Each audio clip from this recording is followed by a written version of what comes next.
Hi, I'm Starry, and what if I told you you can use 3D models in your timeline in Clip Studio Paint? You can even add cameras. In this tutorial, I'm going to show you how easy it is to add 3D models as reference or even to trace over for your final animations. I'm assuming that you already know how to add 3D models to your canvas. If you don't know how to do that, check out my other tutorial on 3D models as reference. The first thing you should do is set up your animation file by going to New, and then if you want to use the standard 1920 by 1080p with a little bit of bleed, then go ahead and click the animation icon, then click OK. You have a timeline set up down here called Timeline 1, and it has the paper layer and the animation folder already set up. Drag your model onto your canvas, and then drag these timeline markers so you have a little bit more to work with. Then, in your animation folder, you'll see that your model is here. If you right-click in the timeline and then choose the model that you just added to the canvas, it'll appear. I'm going to make sure that I'm changing my character to female. I'm going to change my paper layer so it's not so bright. And then I'll show you how to do that 360-degree camera rotation that I showed you in the initial opening. First, go ahead and right-click on Animation Folder, click Edit Track, and rename in timeline order. And you'll see that it renames to 1. Create a new animation cell on 3. Now using this icon here, I'm going to start that rotation that I showed you in the initial intro. Skip a frame, go to 3, create a new animation cell, and then using this icon, click and drag. You can see that the model will rotate on an axis. Skip a frame, create a new cell on 5, and do the same thing, moving your model just a little bit, and continue on until you've rotated your model all the way around.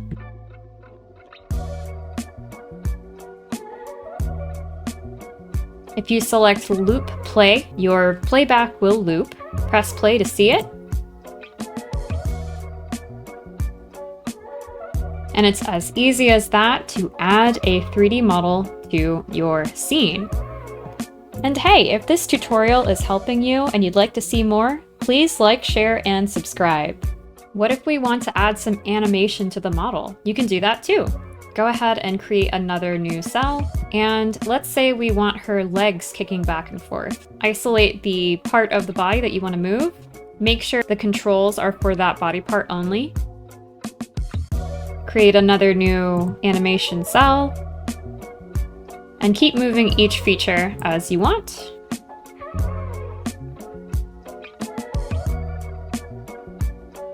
If you want to check how your animation is doing, you can scrub. You can also turn off your perspective rulers by shift-clicking them so that it's not overwhelming your system. Let's see our animation in action.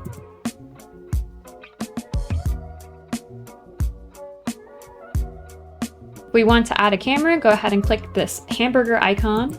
Create a new animation layer that is a 2D camera folder. You'll see this blue bounding box appear, that's the camera. Let's say we want to zoom in on the character. In your camera timeline, create a keyframe, and then wherever you want the zoom to happen, create another keyframe. And then to create that zoom effect, go ahead and shrink your bounding box to where you want the camera to end up. Now if we press play, we can see that the camera automatically zooms in on our character. So we want to use our model as a trace layer, right? The first thing I would suggest is to convert your layers to raster. To do that, go into your layer panel, right-click on the layer, and then go to Convert Layer, and change it to Type Raster Layer. Click OK, and do that for all of your model layers. But be sure that you are done moving your model, because once it's rasterized, you can't work with it within 3D. And now your model has been turned into rasterized flat images. With your entire animation folder selected, go ahead and lower the opacity And then create a new animation folder with this icon, new animation folder above your model folder. Let's make sure to name it.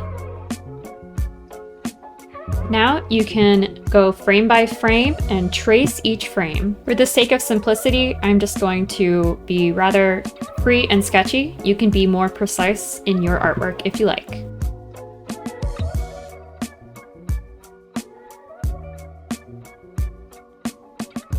Make sure your new frame aligns with the frame below it, creating new animation cells as you go.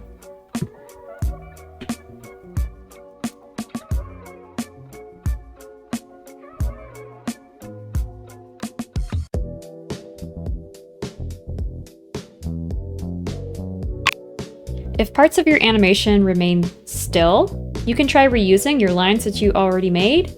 Go ahead and click on the cell that you're going to repeat, hit Ctrl+C and then Ctrl+V on your keyboard.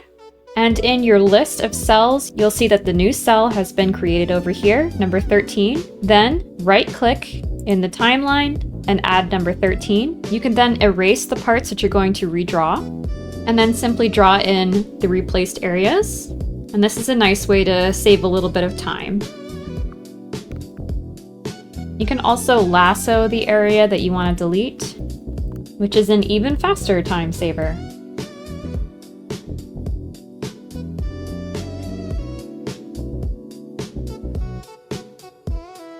Okay, to see our new drawing in action, go ahead and turn off your model folder and press play.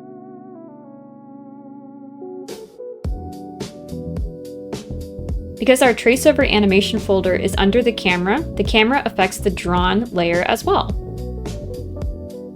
I'm sure by now that you are thinking of some big brain ideas for how to implement 3D models into your animations and make some really complicated and interesting perspective changes, as well as complex poses. So please let me know what you think in the comments. Let me know what tutorials you'd like to see.